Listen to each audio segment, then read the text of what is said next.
Yan guys, may gabi sa tanan guys. So mao ni update ta nato karon sa ato ang kuan ganing katong na atong gipakita nga video nga nag-overheat nga makina. So mao ni atong update karon sa iyang hitsura sa iyang makina.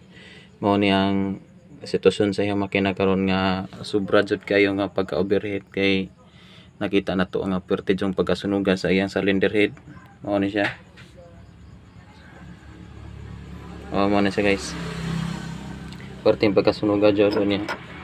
Mao ni ang head gasket. Mao ni ang head gasket guys. So mao ni ang iyang porma parte jud pagka kuan nakita na to guys, buto na kay siya.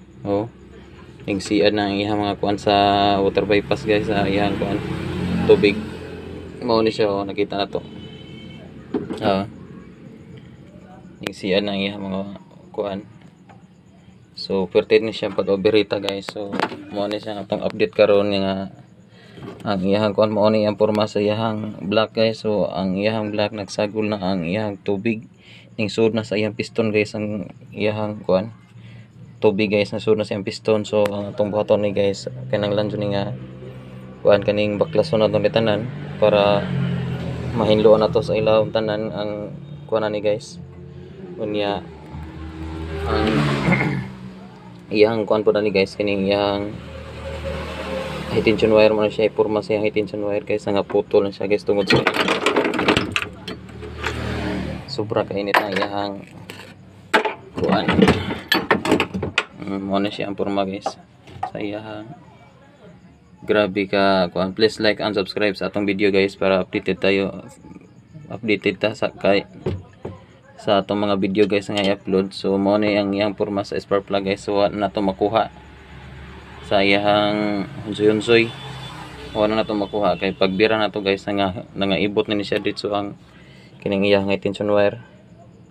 Kay tungod sa kainit na siguro. So mao ni siya hinungdan nga nangasunog na, nalanay na iyang rubber.